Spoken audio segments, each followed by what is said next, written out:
In this post, we look at the list open files command in Linux. The command gives us a list of all open files, including regular files, directories, sockets, links, character devices, and block devices. Now, we get some information as to which process is holding on to which file, so that we can debug further from there. Let's run the command and look at the output.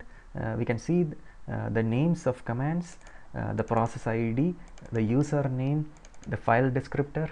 Mem stands for memory mapped files, txt stands for program code, mmap stands for memory mapped devices, and there are other flags that are used in this column to convey the information. The man page has more details on that. It also tells us whether it is a regular file or whether it is a directory. We also get some information about the device and the inode number for the file. Now, that's a sample output for list open files. Let's create a file called hello.txt and give it some data and hold it there. What we have here is there is a file hello.txt and some process is holding on to that file, and we know that that process is running the cat command.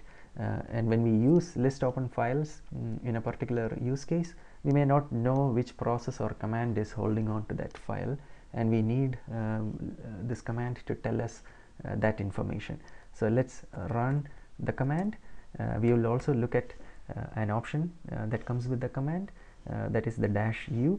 This helps us to filter based on user IDs and names. We can give it a comma separated list of user IDs or user names, and you will only see the output based on that filter. So let's just give the user, and we can see that hello.txt is mentioned in the output. If we did not know which command is accessing that file through the process, list open files will tell us that. Here it's the cat command, and that's the process ID for the command. The user name, we know that it has been opened with the right permission. It is a regular file, and that's the inode number. We use list open files not just to figure out which process, and if we want to figure out more information about the file, we can also use the inode number from this point on. Now let's quickly verify the inode number for hello.txt, and we can see that the inode number is the same as the one that list open files is telling us. Now that's a use case for list open files. We can also use the command to list files whose internet address or internet names match a certain format. We specify that format using a template after the -i flag, and this is the template. We first mentioned the version, which is either IP version 4 or 6, specified by just 4 and 6, the protocol TCP or UDP, followed by the host name, followed by the service name. Now all parts of this particular template are optional, and list open files will give us the output based on what we mention.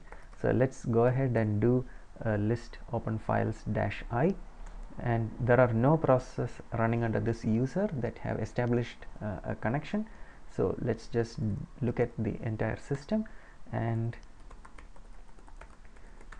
we can see that there are a number of commands running under other users that have established connections or listening for connections. The thing to notice here is that we have IP version 4 and IP version 6, and that 4 and 6 goes into the version part of the filter. We have TCP and UDP, that goes into the protocol part of the filter, and we have service names and host names. Now let's filter based on just TCP. We omit the version part of it because each and every part of that filter is optional. So we just mentioned -i TCP, and we are going to look at, or we will get only TCP connections. Now if we want to look at version 6 and only UDP, we can do the same, and we will only see IP version 6 and UDP in the output. Now if we just want to look at all the versions 6 connections, you just omit the rest of the filter and you will get all TCP and UDP connections. Now we can also filter based on the connection state. So if we look at TCP, we can see that there is listen mode and established states. Now there are other states and we can filter based on the state.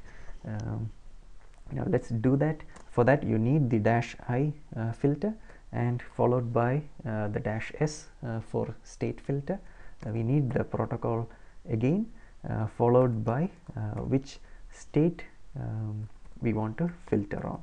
So let's just do a filter based on the established state, and we can see that it gives us only those files that match that particular filter.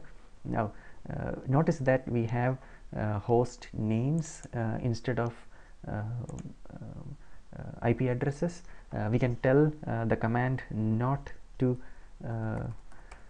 give us the host name and just to give us the IP addresses.